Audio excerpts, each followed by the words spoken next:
Dhamma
children, Dhamma brothers and sisters, we have all assembled here on this sacred land to express our feelings of gratitude, our devotion to my Dhamma father, Sayaji U Khin.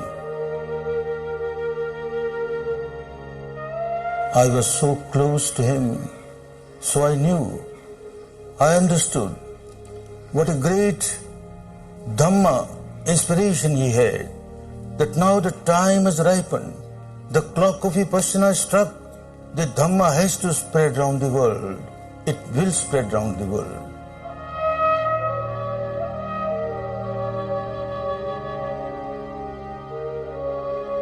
Many of you have come from far off places, from different countries, from about 30 countries of the world, and you are fortunate that you have come on this Dhamma land, which has preserved, maintained the Dhamma in its pristine purity for us. It is a real pilgrimage to the sacred land.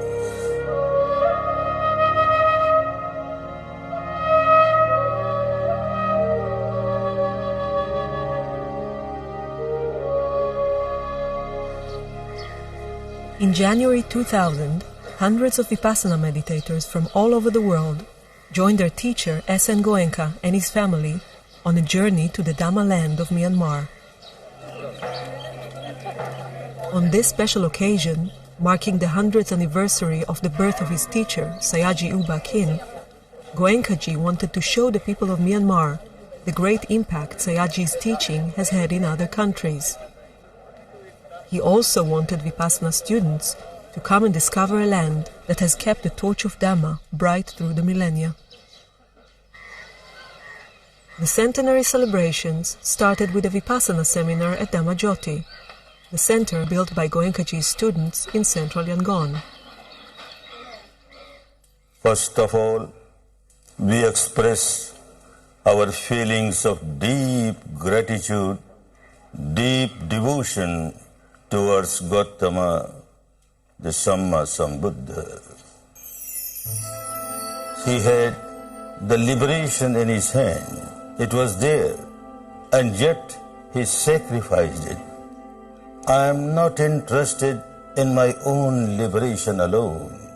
I want to become a Samma Sambuddha so that I can serve countless beings and help them to come out of their misery, get liberated. All the pains that he took to reach that stage, everyone feels that he actually worked for me. If he had not worked so much, how could I have got Dhamma? How could I have got the path of liberation? A few hundred years after the Buddha had passed away, his teaching disappeared from India, where he had lived and taught. But the Ganges of Dhamma kept on flowing in the neighboring country of Myanmar.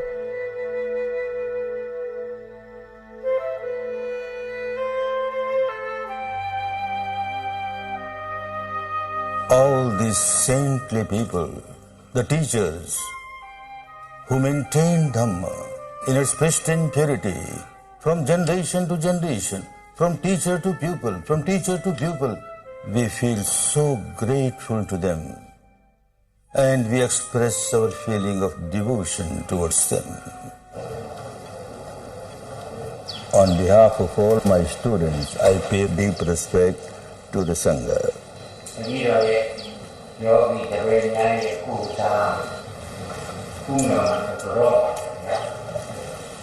Their blessing is so valuable for me.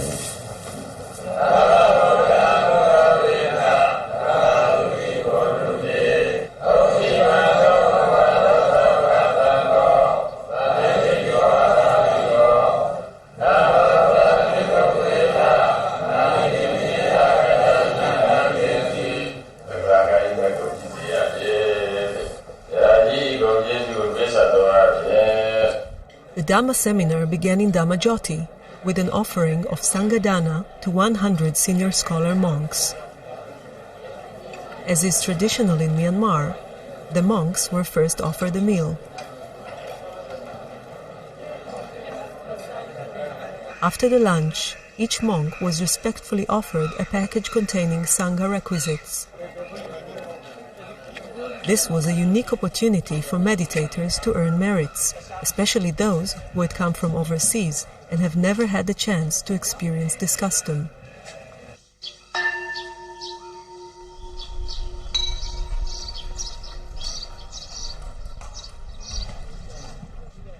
Every morning, all over Myanmar, monks set out on their alms round.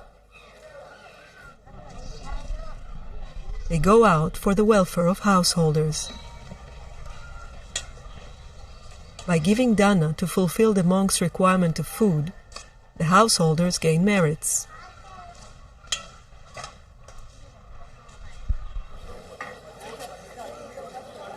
In the Goenka family house in Yangon, the noble tradition of giving alms is maintained, as it is in any other house in Myanmar.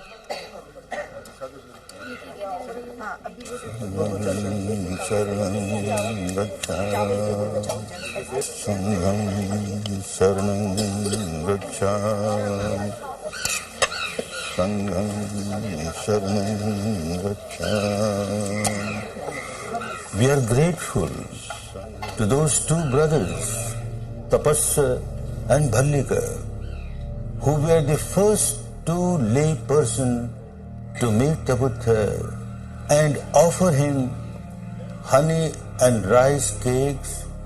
The rice of this land, honey of this land, was offered as the first food to the enlightened one. It was a great meritorious deed. Those merits go not only to these two brothers, those merits go to the entire country. And then these two brothers, they got the hair relics of the enlightened one. And those hair relics were brought to this country. The country became all the more sacred with those hair relics which are enshrined in this historical stupa Shwedagon.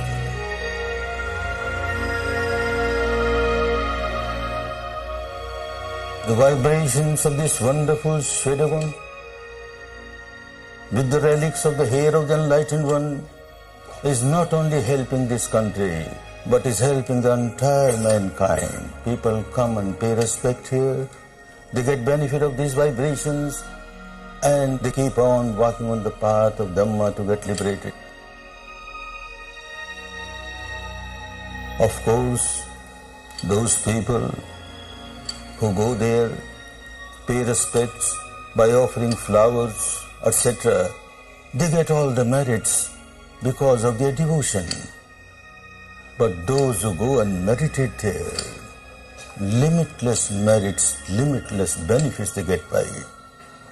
Now, hundreds of you who have come for the pilgrimage to this sacred land will be meditating on the platform of Swedigon, and you will realize what a wonderful sacred place it is.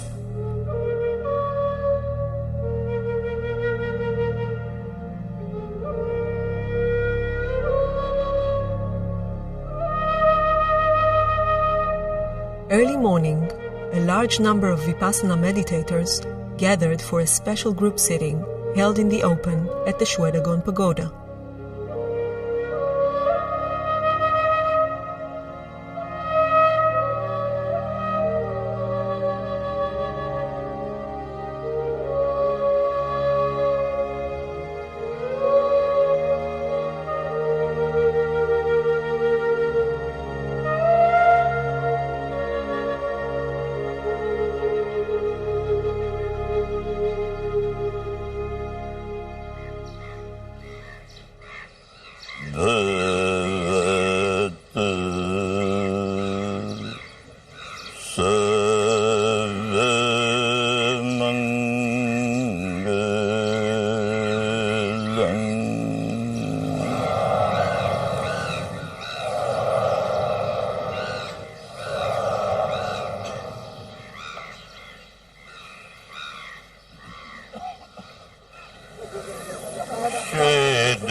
Visiting and meditating at the Shwedagon Pagoda was such an inspiring event that Goenkaji and the pilgrims have made it a daily routine during their stay in Yangon.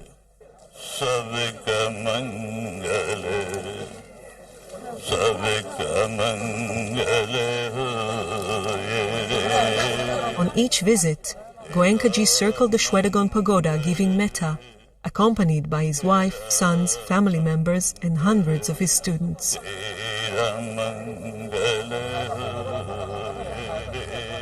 And then, again we remember the great Emperor Asoka, when he sent Dhamma-duta to different countries. 2 Dhamma-duta were sent to this sacred land, Sona and Uttara, and that was the time when the Dhamma in its pristine purity got strongly established in this part of the world. We express our feeling of gratitude, great gratitude, deep gratitude towards these 2 Arhants who did wonderful job to get the Dhamma established in this part of the world, both Pariyatti as well as Patipatti.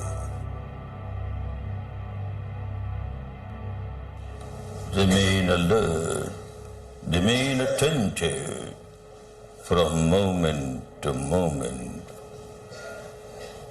aware of respiration when you are practicing Anapana,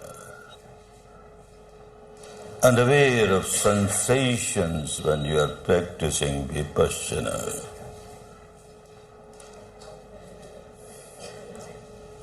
Sensation of this type or that type, every sensation has the same characteristic, the characteristic of arising, passing away, uday, vyay, uday, vyay. Keep on realizing this reality at the experiential level and keep on developing your wisdom, your equanimity.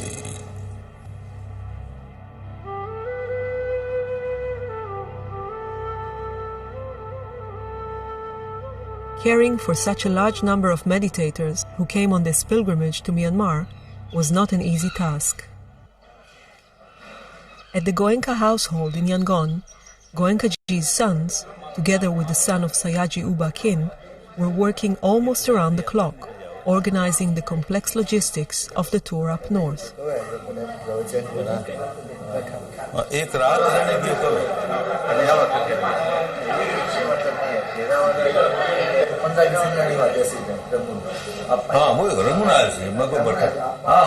A major help came from the Venerable Bhikkhu Ashinya Nisara, who offered to host the pilgrims in his monastery in the Sagai Hills near Mandalay.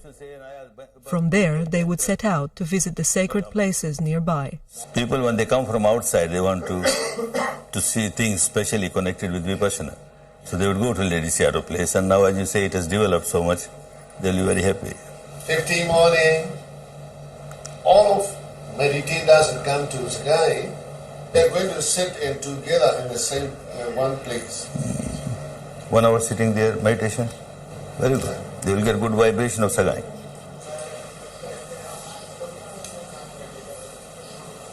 This time, do not miss to see the birthplace of the Lady Sierra. How far from where you are? Moyua to this village, 35 miles.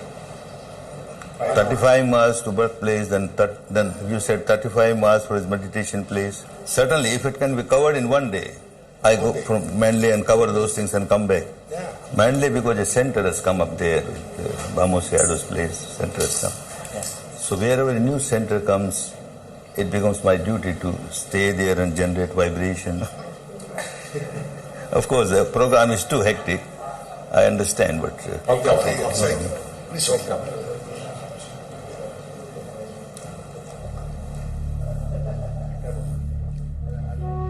And then, 800 years ago, one name comes up before us, Arhant Dhamma Dassi, Shin Arhant. And being an Arhant, he could see that the northern part of the country, Dhamma is deteriorated. There is no pure Dhamma there. So he decided to go to that part of the country, establish Dhamma there, both Pariyatti and Patipatti. Then it is said he went further north and settled down in the Sagai hill. Not only Singh Arhan meditated there for the whole life, but he kept on teaching this Dhamma, the Patipatti Dhamma. Therefore, Sagai is also a very sacred place of Dhamma. After that, from generation to generation, from teacher to pupil, that was the center which maintained Dhamma in its Christian purity.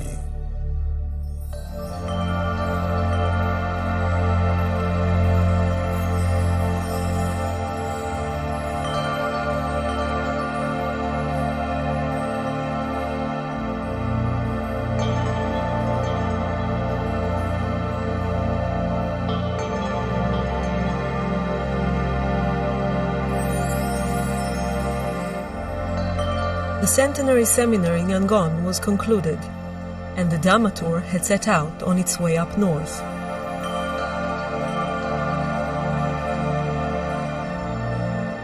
Six buses with about 300 pilgrims made the journey northward to visit Mandalay, Sagai, and the sacred sites in the area. The pilgrims received a joyous and affectionate welcome by local meditators, schoolchildren, and monks wherever they went. This was perhaps the first time the country people had had the chance to greet and host such a large number of meditators from so many countries. The experience was overwhelming for both sides. The hosts were delighted to be able to welcome and serve food to the pilgrims.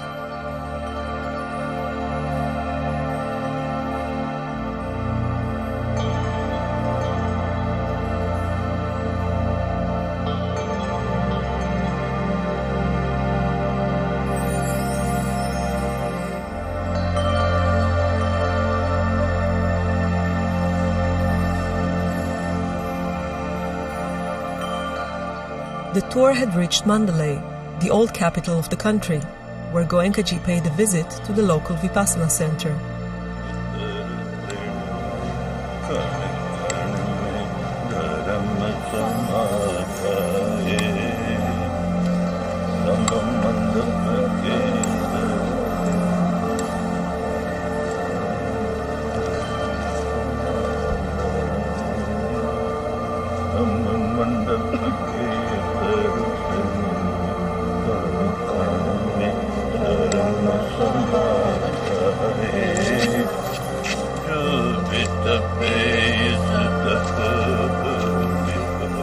After crossing the Irrawaddy River to the Sagai Hills and spending time as guests of the Venerable Bhikkhu Nisara, Goenkaji and the pilgrims had left for Monywa.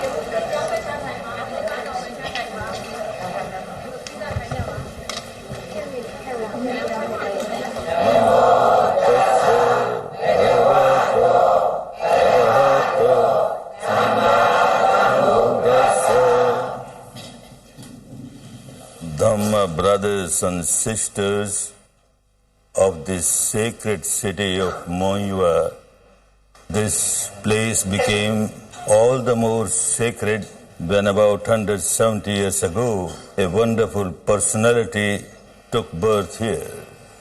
That was my great-grand Dhamma father, Venerable Ledi Sayadaw.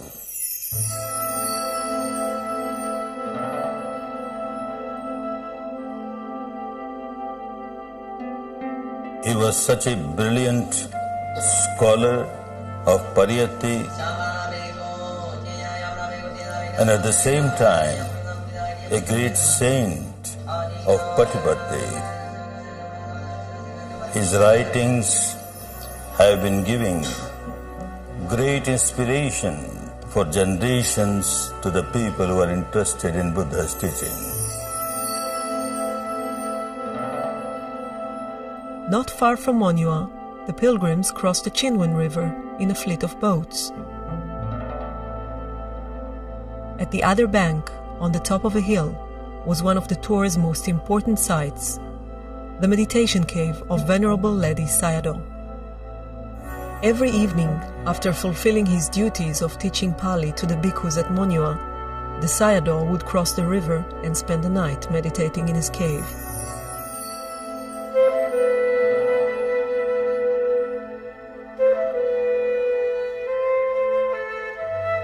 He was such a far-sighted person. He could see that when 2,500 years are over, after the Buddha, Dhamma will spread around the world. So he made preparation for that. He could realize that in the countries where people have got respect and devotion towards Buddha, the monks are the proper people, they can teach. But in most part of the world, people have no respect for Buddha because they don't know anything about Buddha or his teaching. How will they learn the teaching of Buddha? If the monks go there, perhaps people will hesitate, fearing that he is going to convert us to Buddhism. So after many centuries, he started a tradition where a householder also can become a teacher. He opened the gateway for all the householders to come and practice Dhamma and Vipassana. So when they get real benefit out of this teaching, naturally the feeling of gratitude increases, and that is why in this centenary year, so many people were eager to come to this country of Dhamma and pay respect to the country, pay respect to the Sangha, just because they have tasted Dhamma, they got the benefit from the Dhamma. Therefore, we have a feeling of infinite gratitude towards this wonderful Dhamma teacher. The Venerable Ledi Sayadaw lived and taught for many years in his monastery near Monywa. Today, his successor, the 9th Ledi Sayadaw, is the abbot of the monastery. Goenkaji and the pilgrims came to pay respects to the Sayadaw, who gave them his blessings. The Sayadaw said, "The meeting together of all of us in this great place established by Ledi Sayadaw is like the meeting of long-separated family members."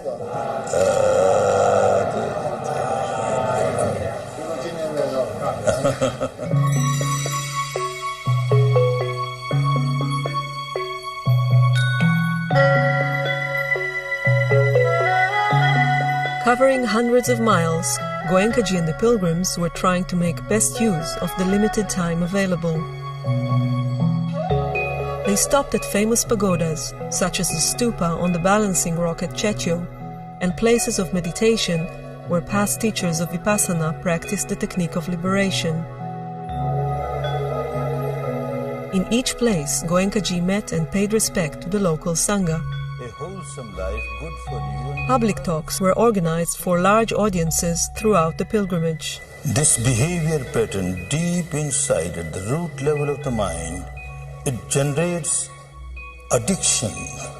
Addiction not only towards alcohol or drug, etc., but addiction towards craving, towards aversion, towards ego, all kinds of impurities. One gets addicted and one keeps on multiplying them.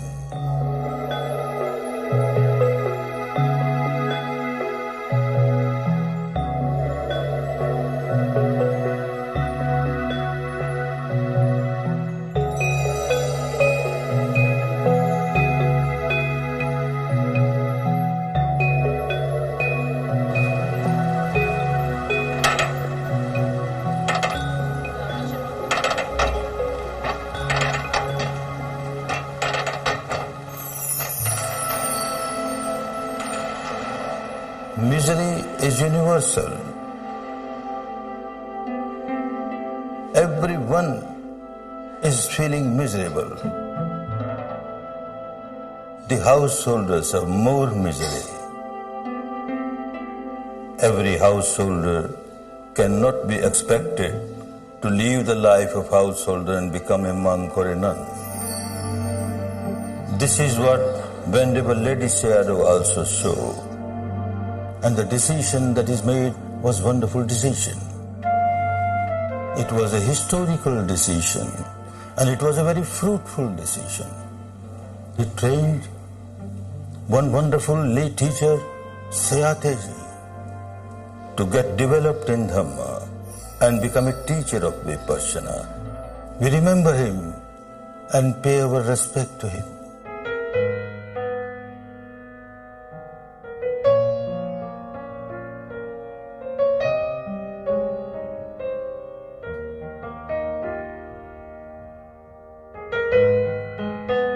Sayataji was a farmer living in a small village near Yangon.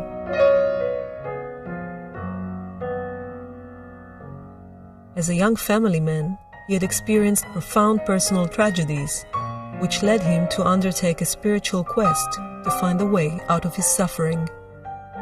After years of travel seeking a meditation teacher, Sayataji came in contact with the saintly monk Ledi Sayadaw. He spent several years as a disciple of his beloved teacher, who encouraged him to start teaching Vipassana. Sayataji returned to his village, Pyopwaji, and started a meditation center behind the family farm. The place is still there today, and Goenkaji and the pilgrims have come to pay respects and meditate there.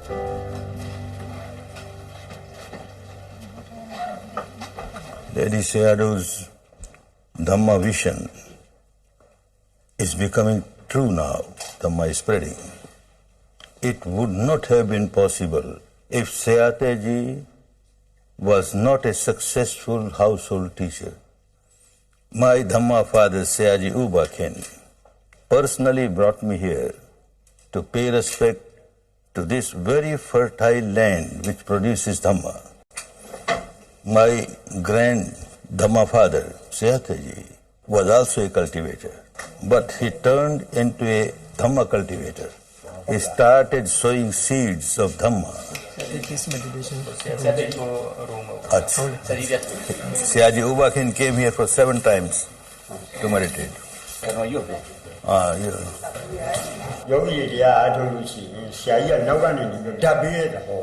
In those days, meditation was done here. Sayaji Uba Khin will also come here, other students will come here, and Sayataji will sit there. From there he will give metta, give strength to the meditators. Although in the attire of a family man, a lay person. Inside, he lived the life of a monk. So very much pure was his life that people will keep on getting inspiration by his life. Therefore, we express our feeling of infinite gratitude towards Sayataji. This is the sacred land where Sayadaji U Ba Khin got his second birth, coming out of the shell of ignorance under the guidance of Sayataji.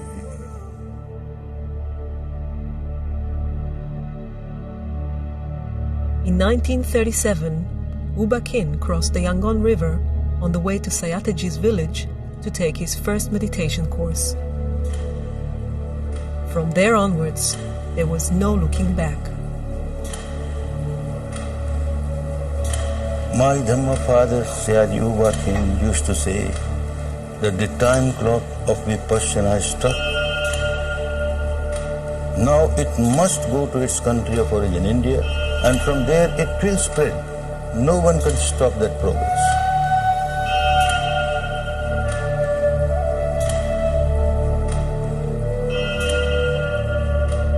U Ba Khin combined his profound dedication to Dhamma with his devotion to government service throughout his life. He was one of the most distinguished civil servants of his time in Myanmar. On the day the country gained independence, he became the Accountant General, and for the next 2 decades he also served in a variety of government posts, sometimes holding several of them simultaneously. His efficiency and integrity were unsurpassed, but serving his country on the mundane level was not enough. He was eager to share the jewel of Vipassana and help people find the path to liberation. In 1952, he established the International Meditation Center in Yangon, where he started teaching Vipassana meditation.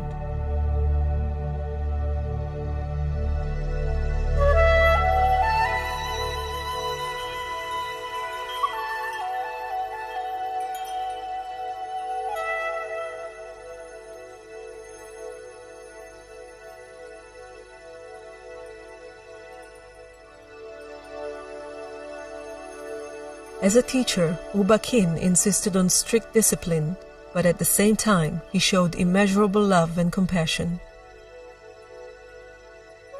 He was able to explain Dhamma in a way that Buddhists and non-Buddhists alike could grasp and appreciate. His unique non-sectarian interpretation of Dhamma and his ability to teach in English drew people from different countries and religious backgrounds. Sayadaji U Ba Khin paved the way for Dhamma to start spreading all over the world, far beyond the borders of Myanmar. In 1955, S.N. Goenka, a successful businessman and the leader of the Indian community in Burma, took his first Vipassana course with Sayadaji U Ba Khin. It was a life-transforming experience. He continued to study for 14 years under the guidance of Sayadaji and became one of his foremost students.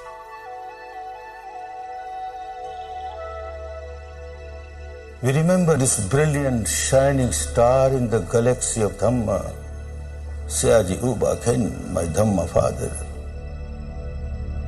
He had so much love and compassion for the entire suffering humanity, but special love and compassion for India. He kept on saying that I have to pay back the debt of gratitude.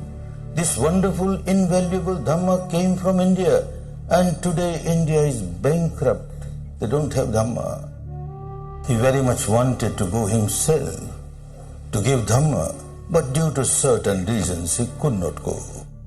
And a situation arose due to which, even as a Burmese citizen, I got a passport to go to India. He was so happy, so pleased. Now you will go as my representative and you will fulfill my mission, my vision. I had my own hesitation, because I knew my limitation. But he encouraged, saying that you have nothing to worry, because Dhamma is going there. And through you, I am going there, and you will be successful, you need not worry. It was all the power of Sayadaw U Ba Khin. It was all the blessing of Sayadaw U Ba Khin that within 1 month, the first course of 10 days was given in India. And then after that, the Ganges of Dhamma started flowing throughout the country, courses after courses, courses after courses, unbelievable. And hundreds of people, thousands of people from around the world, they started coming to India and they started taking these courses. Unbelievable. It made me feel all the more that I am just a representative of Sayadaw. I am just a representative of Sayadaw. Everything is done by Dhamma, everything is done by Sayadaw U Ba Khin.